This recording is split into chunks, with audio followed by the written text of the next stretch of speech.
Wait. Oh, all right. And now Ready? we are back. We're back. Thank you for sticking around to Opening Vault Part 2. Again, I am Mason Banks. And Dill and Hoban still here with our two lovely guests. Can you introduce yourselves, please? Hi, I'm Gitalia DiFerretti. Still. Oh, yeah, still. I hope so. I'm Braulio. Why won't Mason watch Steven Universe? And Flores. that's a topic for another episode. Yeah, please join me on my Steven Universe post show episode, Talking Steven. Your post Opening the Vault Steven Universe talk show. After the bank closes with Braulio Fernandez. It's my post podcast, post Steven Universe show. Oh my goodness. It's aimed at 3 people, and they're all sitting around me. No, but first, again, thank you for having me as a guest. I'm deeply uninteresting. I'm just kidding. I'm super fun and super interesting. We left off talking about different approaches to scene work and acting, emotion versus goal oriented versus whatever.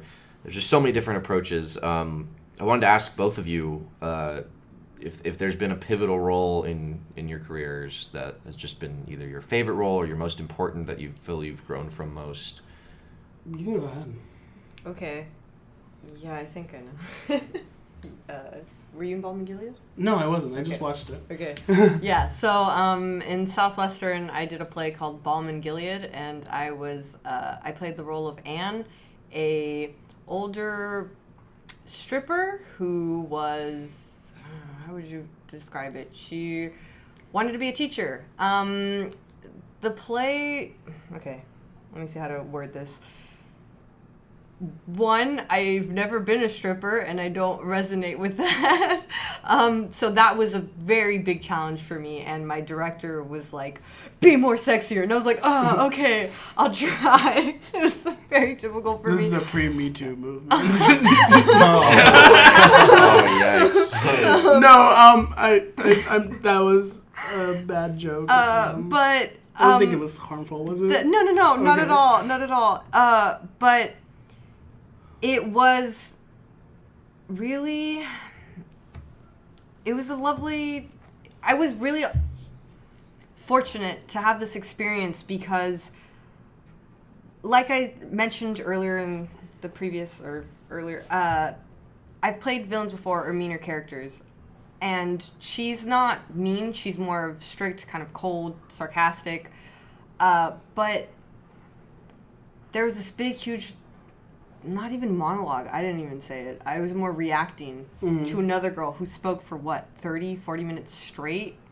And... Is that Lauren Sonlock? Yeah. Yeah, that was long. Yeah. Sorry, I have a lot of thoughts and I'm trying to get it all... No, you can take your time. But... Playing her as a character, the challenges that I had to overcome to fully embody her, kind of the dynamics that I had to work with different my different castmates, coworkers. All of that ended up being a really enjoyable, lovely experience, and it was one of the best casts I've ever actually been working with. The whole cast bonded together. We went out to eat every 2-3 times a week because our assistant director was making bank, and he was like, let's go to BJ's restaurant. If you've been there, not cheap. Imagine paying for various cast members in a 20-something cast play. Yeah. Woo. Drug dealer? No. But it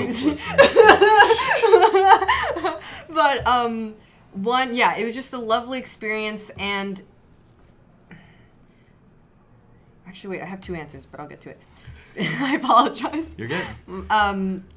Because of that, it was really nice. Every night, I kept getting various reactions from friends who were theater majors to friends who weren't, who've never seen plays, saying, Gitalia, that was absolutely amazing. You killed it. Oh my God, I can't believe it. That was one of your best performances. It was just praise after the other, and it was extremely, in a way, humbling, but as well what I needed, because I was speaking with Mason recently about this. I'm very critical of myself in that I always want to do better. I always know I can do better, not just in acting, in any facet of my life. And, having that weird insecurity and self-doubt, and now being told, no, you really can do this. You really are doing this. What the fuck are you talking about? Like, oh, okay, yeah. I guess there is. And then kind of a similar story was very close, similar to it. I did a monologue competition my first semester at Southwestern. I did it on the fly. I actually didn't want to do it. Everyone pushed me because I did a monologue required for a class. I was a coked out, again, a drug addict stripper. Oh my god, wow. Oh man, Ooh. Listeners, please. The typecasting. If you see me, this is not anywhere even remotely close to, wow, yeah. I guess that shows my skill, haha. But I speak to my dead mother, like, out loud, and I'm crying, going through withdrawal, and because the whole class was like, no, please do this, I did the monologue competition. I was against a bunch of people who've been there for years, et cetera, et cetera. I ended up winning it. And I was, again, another moment that I was like, wow, fuck, like, like, this is it. Like, I really can do this. I really do have talent. Like, I need to stop devaluing myself. Mm-hmm. Yeah, I can act. Of course I can always get better, but you need to acknowledge what you have so far and just keep moving forward. So hopefully that answered your question. I just want to chime in with Gitalia is legitimately my favorite actor. My favorite non-Gitalia actor is Oscar Isaac. Oh my god, what a privilege! And I've seen both of them work in a very small room, and it's like the same quality of. I'm not blowing smoke up your ass. We've been friends for a long time, but I'm not blowing smoke up your ass. I've always told you that you're my favorite actor, and I was very fortunate to be in a short with Gitalia. That's true. Yeah, it was a lot of fun. Oh my god. I think about it all the time because I'm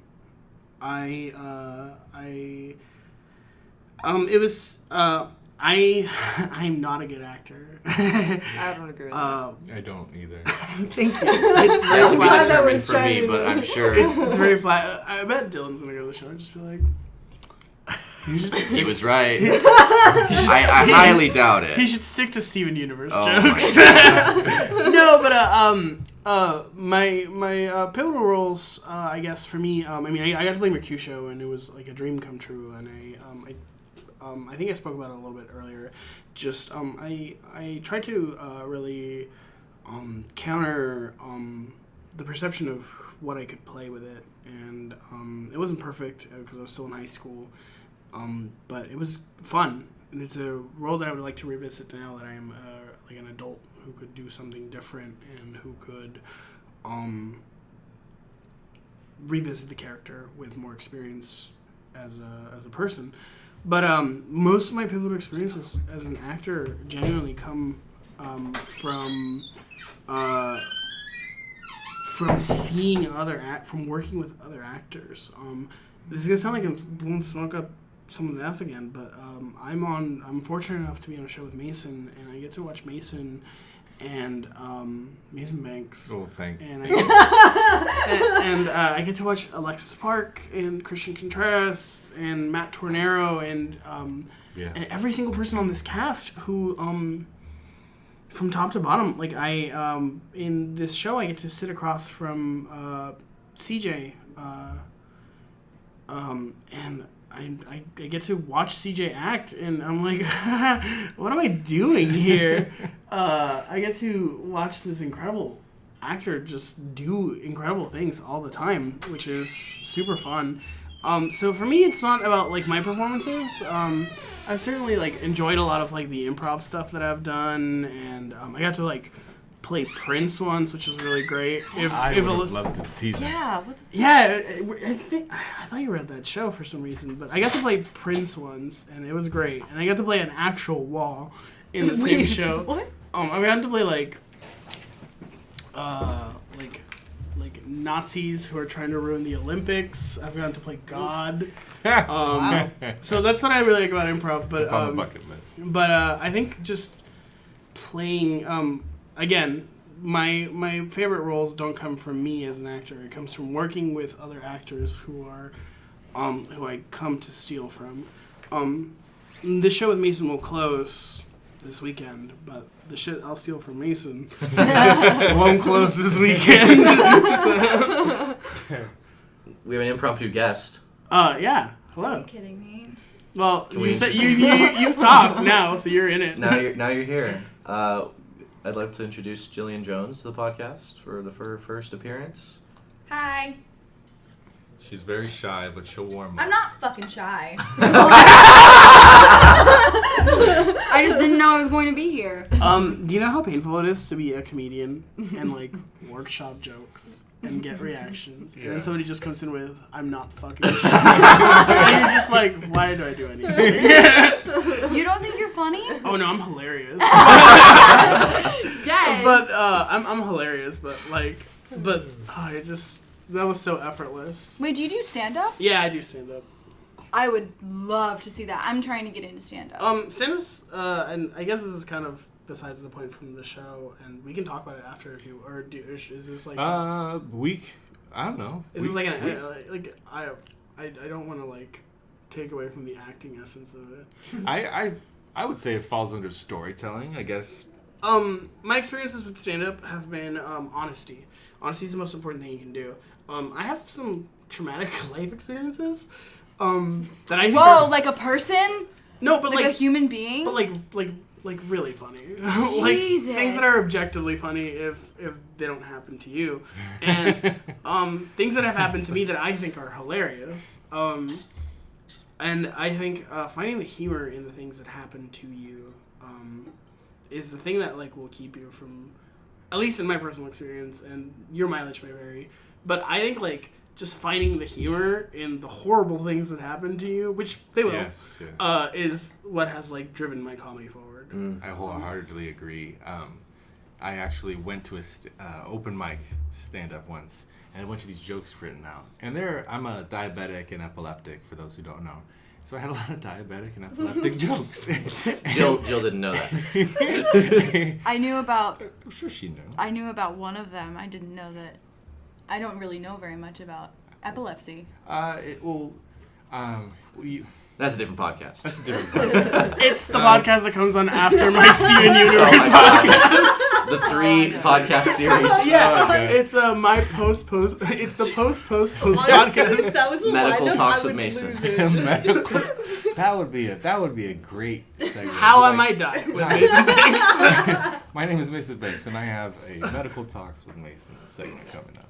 But no, so I made a lot of jokes about diabetes and epilepsy. And I have done these with diabetics and people with epilepsy, and they have laughed until they have cried. And I know they're good jokes, but everybody in the crowd was like, ooh, they weren't laughing. They weren't and I'm laughing? like, and like finally at the end, I was like, dude, like nobody in here is anybody who's like diabetic, epileptic in their family, because I know these would kill them. See, So I ended up burning through like the material in, like, The material in very like a quickly. minute and a half. that will happen anytime you write anything.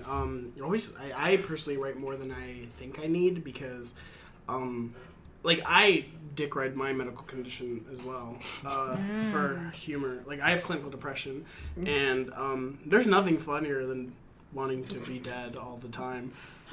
Sure.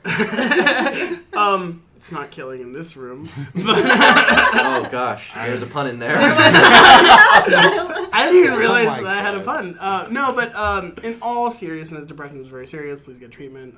Treatment has improved my life drastically. However, it is very funny to joke about how depression affects your life, and I have this whole thing about how, and I'm not going to do it here because it's too long, but I have a whole like 5-minute joke about how depression is a lot like being a fan of WWE's Monday Night Raw. And I think depression is and that's one of the things that I like to joke about, because if I didn't, then I'd just be sad. I feel you there. I think there's something about acknowledging the dark in your life, whatever it is, that and like putting a little bit of light coloring on it. And just, it just makes it feel a little bit better, even if it isn't. It helps just get through it until something else happens, or you're able to reach out some way that really elevates you to a healthier place. Yeah, and I don't recommend replacing like treatment with art. With art. Like I go to my therapist every 2 weeks. Shout outs to Glenn. Jesus. Glenn has new listener, Glenn. Glenn, I you know what? I don't have therapy this week, but next week I'm gonna be like, hey, you made the podcast. You made the podcast, Glenn. But like art as a form of coping is definitely valid. Oh God, it is like, and it is the immediate thing that I tend to fall back. It gives you purpose. Mm-hmm. I write poetry as well, but all my poetry is like, it's very like immediate. And it's very raw, because I'll be like, I feel this, and I'm going to write a poem. And I'll read it back, and I'll be like, ha ha ha.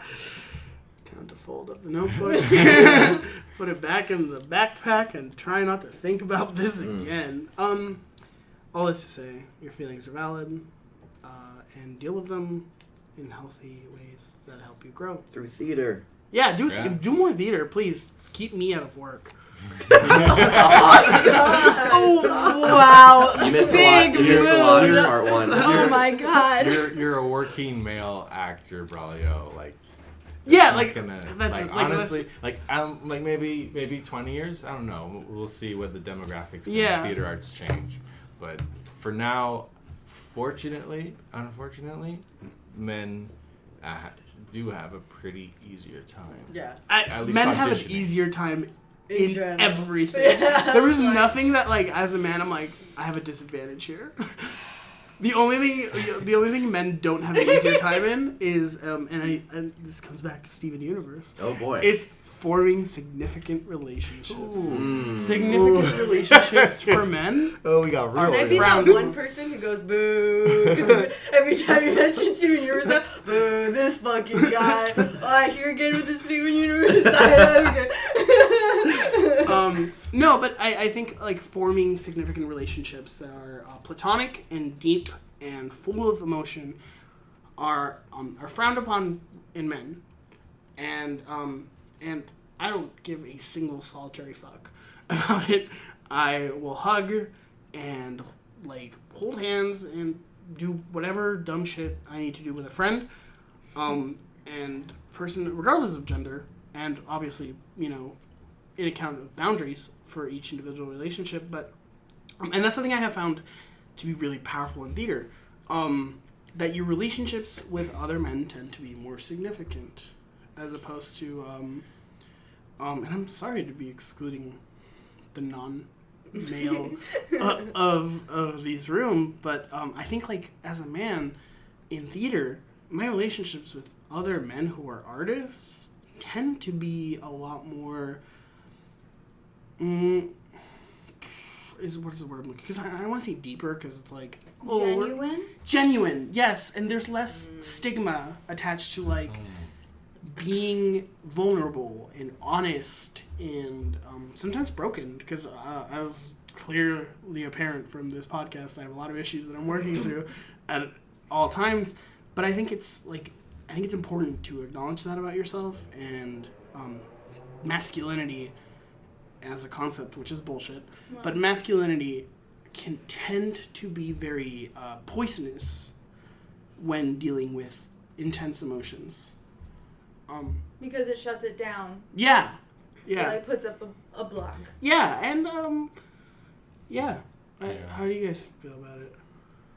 I agree, but I wouldn't say that I've necessarily like.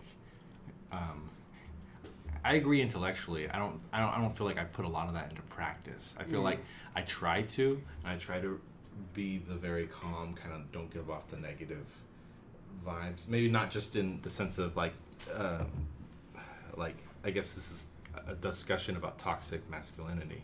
Wow. I guess. Sorry, I'm only laughing because like I just love that. This whole time it's like, hey, this is Opening the Vault with Mason Banks. We're going to talk about acting, Steven Universe. Related to acting. It is. Bring it back to acting. It's It's all related. You know, it does things like this. They inhibit us as actors. They inhibit maybe that is one reason why there are less male actors, is because they don't feel as comfortable expressing the full range of their emotions, and they don't feel like society supports them, or if they do, that they know that I'm going to be fighting every step. I don't know, but Braulio doesn't, so he is good. I will cut that later. But that's like kind of crazy that you brought that up. I've never thought about that with like men feeling like their relationships are deeper in a theater community. I've never really thought about that, but I've had like talks with guys when I've been like, oh yeah, like I'm trying to be an actor, and they'll be like, oh, you know what, I did theater when I was in middle school, or I did theater when I was in elementary school, but like they don't pursue it, and I just like can't help but think like, wow, like you would make a killing, you would do so well if you tried. There are just less men. Yeah, no, there's talented people leaving money on the table that I'm happy to take. That's a really good way to look at it. It's just interesting. I wonder what really keeps them away. Have any of you ever just dealt with the theater? Like, it's really gay. And No, that's what I was gonna say as well. Like, it's it's been very much so. I feel like most theater communities, companies, shows, etc., you go into them, and if you are male, you are assumed gay until proven straight. Like, until you get your dick sucked in a mop closet by a girl. What? During a show. Sounds like a pretty specific example. Yeah, I was like, no, I don't know. Really It's like, oh boy, no, I definitely. Daily, actually. Yeah, it is from like, close friends, and it's Yeah. like whatever. You just kind of brush it off, and you're like, "This is what I like to do."